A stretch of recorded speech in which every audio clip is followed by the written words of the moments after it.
Hey guys, welcome to another edition of K Cards Baseball. Hopefully you all are doing well tonight on this fine Monday evening, wherever you might be. So tonight's going to be a little bit of a different video than what we normally do. I just realized I got to get a better backdrop than what what I have up there. My son will like seeing that white picture up there that he drew. Well, I don't even know how many years ago now, a long time ago now. Something else to add on to those banners I got in the background. But anyways, if I'll be doing more of these type of videos where I'm more talking to the camera rather than with my hands in front of the camera and showing cards and that type of thing. So this one's going to be a little bit of a different video.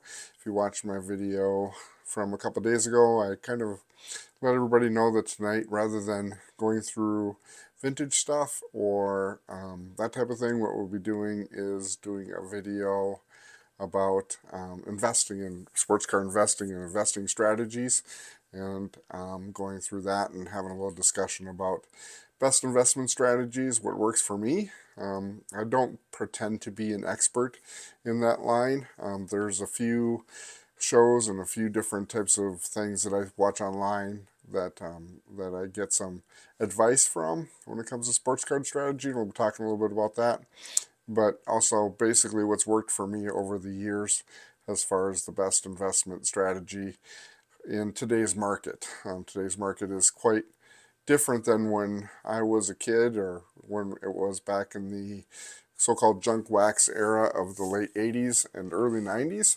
That was a time when obviously we all know that card companies incredibly overproduce stuff, and they way more way more copies and released way more product than what they really needed to. Um, so that's why those cards from the mid 80s, let's say 86 through 96, 97, are never ever going to be worth anything, because we all have boxes and boxes of cards from that era, and they just will never go away. So maybe someday, eventually, they might be valuable, but it definitely won't be in my lifetime. Hopefully, in one of your guys' lifetime, but definitely not mine.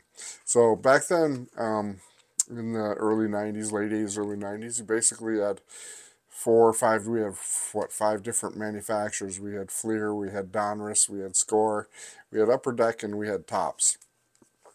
Were the basic manufacturers of sports cards back then, and each one of them had the same production strategy, which was overproduce and sell as much cards as you can. And as time went on through the 90s, as you guys know, Upper Deck was kind of the leading company when it came to sports cards back then.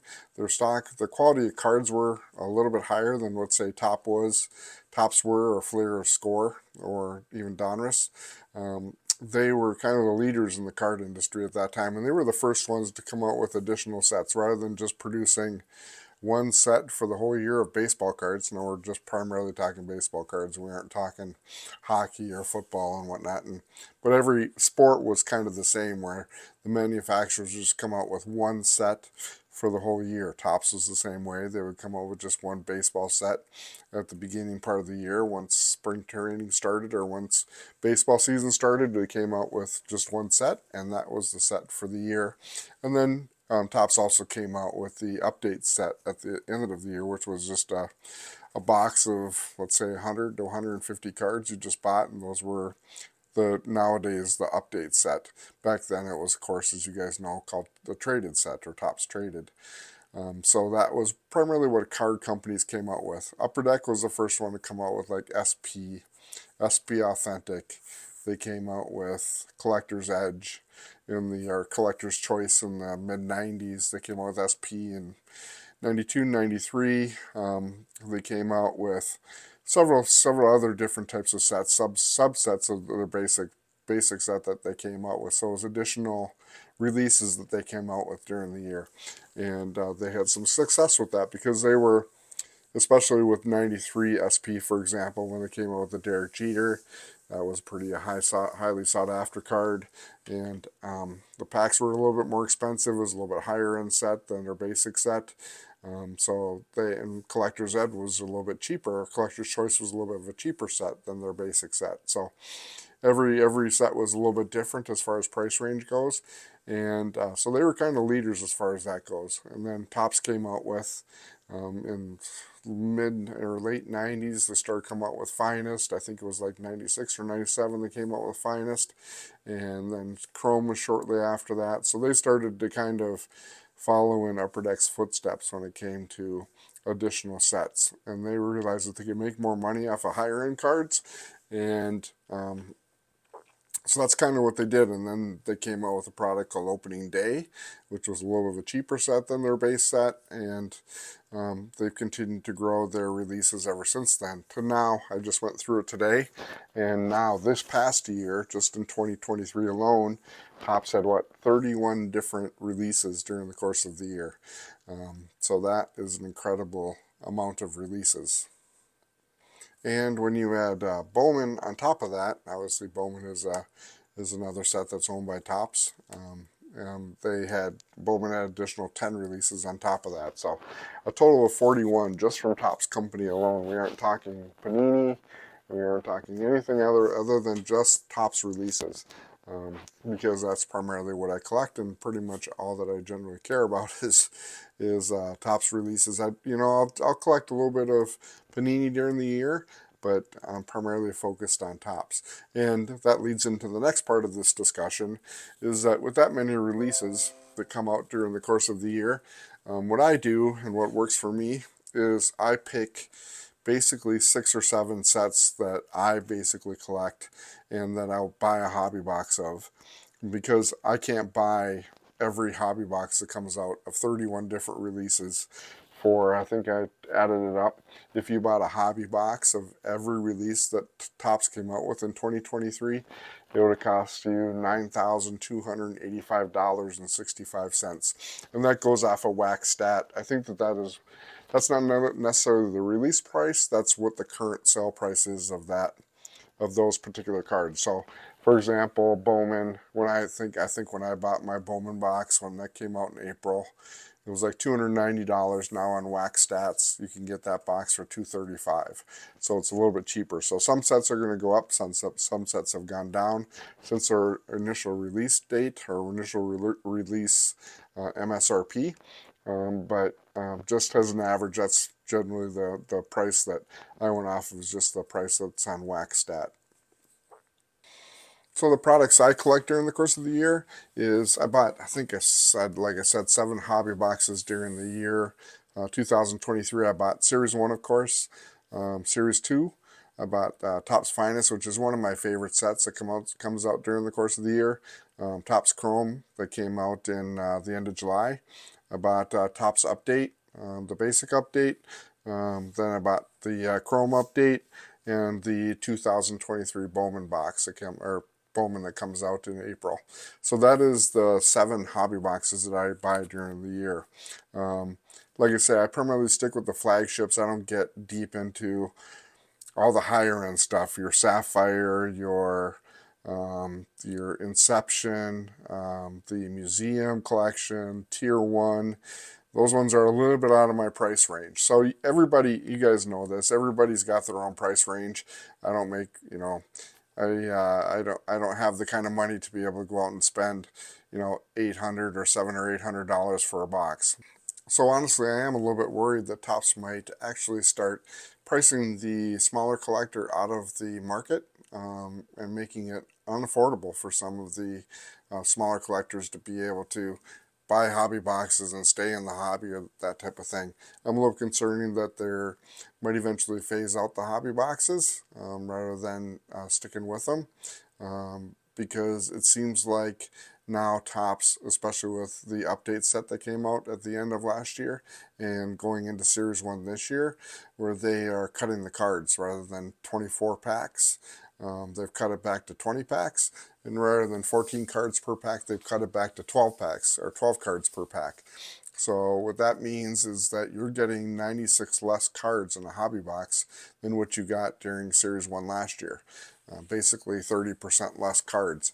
Now, it's one thing if they're going to cut the cards, if they increase the amount of parallels that you get, or autograph cards, or relic cards that you're going to get in those boxes, but I don't think that they are. I think that they are going to stick with the same one autograph or one relic in a box, and then whatever parallels you get, probably 6 or 7 in a hobby box typically. So we will have to see. I think that, but the early signs are they're taking that and upping the quality of the cards. It looks like this year the Series 1 set is a pretty nice looking set. So jury's still out on whether or not the hobby boxes and whatnot are going to be the way to go, or whether or not we just go ahead and buy a jumbo box. I think the jumbo boxes are going to be like $150 for a jumbo box of Series 1, but we'll have to wait and see on that. So with that being said, my advice would be to go through and look at the release dates. You can go through Cardboard Connection or Wax Stats, and you'll see the releases for 2024, and pick out the sets that really interest you. For me, like I said, it's Finest. It's one of my favorite alternative or non-flagship sets that Topps comes out with during the course of the year. I mean, I like Cosmic Chrome. That's one that if it was available or was more affordable, I might buy. But at $320 for a hobby box, that's a little bit out of my price range. I would have to save up for a little bit to get that one. But that might be a set that fits within your budget and you go ahead and get. Or Allen and Ginter, if you like that type of thing. Me, Allen and Ginter, if you look at this past year, the 3 chase cards that you were looking in there, none of which were baseball related. You were looking for Victor Wembanyama autograph card. You're looking for a Robert De Niro autograph. You're looking for a Rafael Nadal autograph, none of which were baseball cards. So that's always the issue with Allen Ginter for me, is that baseball cards in that set are kind of like a secondary thing as opposed to the main thing of the set. Even though you get a lot of baseball cards, it's primarily baseball focused, obviously, but some of the cards that are kind of the chaser cards are really good cards you can get out of the set, aren't even baseball card related at all. So that's my concern with Allen & Ginter. But hey, some guys might really like the variety of that. I buy a couple blaster boxes of that when that comes out in, what is it, August? So I'll buy a couple blasters, but that is about the extent of my investment in Allen & Ginter. And that brings up another good point. For example, when Series 1 comes out, besides just buying a hobby box, I'll buy blaster boxes to kind of supplement that. I'll buy 3 or 4 blaster boxes on top of the hobby box, because as we know, the hobby boxes and what you get in retail is can be different. You get different parallels, different inserts than what you would get in a hobby box. For example, the hobby boxes for Series 1 don't have the Stars MLB in them, but the blaster boxes do, and that's going to be the same thing for Series 1 this year. Series 1 is going to contain Easter parallels, Easter eggs, and I think there's some bunny rabbits, similar to what the Halloween cards were in the update set. They're continuing that into this year with Series 1. So obviously you don't get those in the hobby box. Those are strictly blaster box exclusives, and so it's a good idea to if you like those series, to supplement the hobby boxes with blaster boxes or hangers. There's some stuff that you'll get in a hanger box that you're not going to get in a blaster box or a hobby box or a jumbo box. So it's a good idea to get a variety of different cards, buy different subs or different variations or different types of releases within that main release of Series 1. And the same is going to be the same with Series 2 and Update. I'm sure that they're going to come out with something. Maybe they'll come out with Halloween cards again for Update. I was thinking for Series 2 they might come up with 4th of July or Independence Day, like subsets of rockets and American flags and whatever. But that is yet to be determined. We'll see when that comes out at that time of year. So like I said, go ahead and pick out, I would sit down and all the releases are out currently that they're going to have in 2024, and sit down and figure out what you want to, figure out what your budget is going to be for cards, and figure out what you want to buy. Like I said, I buy blasters. If I don't buy a hobby box, I'm going to buy blasters. I'll buy a couple blasters, for example, a Heritage or Archives, Bowman Platinum, or what other ones? Holiday. You guys know I bought like 4 or 5 holiday boxes last year, and I'll probably do the same because I happen to like that set. I'll buy the Heritage High numbers that came out towards the end of the season. So anything that comes out in a blaster, I'll generally buy that for Tops 2. I might even buy some Chronicles or Prism or Optic in Panini if it comes out during the year, even though I don't like Panini products when it comes to, since they lost the licensing, I don't like that in that set where the uniforms are just plain, where they can't use any current MLB players in them. So it'll be interesting to see where that goes going forward, if Panini is going to be able to stay in the market, or whether Topps is just going to completely push them out of the baseball market and they'll have to stick with basketball and football or whatever. So we'll have to see on that. So I think that is my summary about the investing strategy. Like I said, just to summarize, pick out your sets that you want to collect during the course of the year and stick to that set, stick to your budget. What I do too, another thing that I do is that, if there's a highly sought after rookie, rather than going out and buying the cards, buying a box of whatever, of Sapphire or Cosmic Chrome or whatever, I'll just go on eBay and I'll pick out, Gunnar Henderson rookie card from Inception. Or whatever the set might be. So that's another way to supplement your sets, is going onto eBay or one of the other Whatnot or what other auction sites that are out there and buying the individual cards rather than buying a whole box. It seems like a lot of the market is going that way anyways, with the amount of parallels that you get. And with the price of some of the parallels, when it's, when you're talking, 21, numbered to 25 or numbered to 10, or the reds numbered to 5, those ones you can buy more or less. Better off buying singles rather than chasing them through and buying box after box after box after box and hoping to get that hit. Now, it's nice to get that hit when you're going through boxes, but it might not be the most economic way to go about getting a particular card that you're chasing after. Some guys build rainbows and whatever, and of cards that are players that they really like, and I think that that's pretty cool. Me, I'm more or less just chasing after the rookie cards and that type of thing when I buy hobby boxes. So anyways, that is that, and that is what I got for you guys tonight. I'll be doing more of these types of videos going forward. Hopefully you guys like the content and like what we had to talk about. Hopefully you think it's good advice. I'm always willing to listen if you guys have any opinions on it. Like I said, everybody's got their own opinion when it comes to sports card collecting strategy.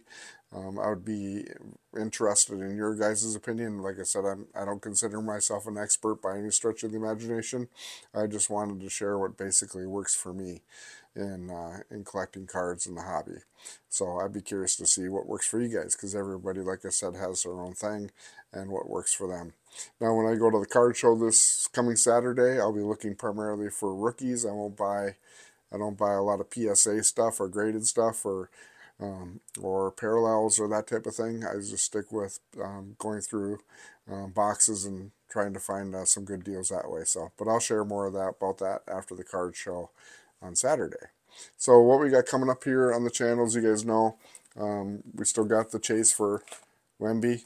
I went up and bought another blaster today. I went with the Winter Blaster exclusives rather than buying a regular NBA hoops. So hopefully this will change my luck as far as getting that card. I also did buy a blaster of Prism football. I don't buy a lot of football cards, but I know this is a highly sought after set, so I thought I'd at least buy a blaster of that and see if we can get a good hit out of those. And I know my son really likes Prism and Panini products. He primarily collects football as opposed to baseball. But anyways, that is what I got for you guys tonight. Again, I'd appreciate any type of feedback you guys have and any type of investment strategy. I'll be back tomorrow night opening up that box of Prism football, and we'll make a video about that. And otherwise, you can look for my NBA Hoops shorts looking for the Wemby rookie card. So continue to watch those. I definitely appreciate your guys' interest in that particular series. So anyways, that's what I got for you guys tonight. For the third time, that should be it. So Thanks for tuning in, and we will talk to you tomorrow night.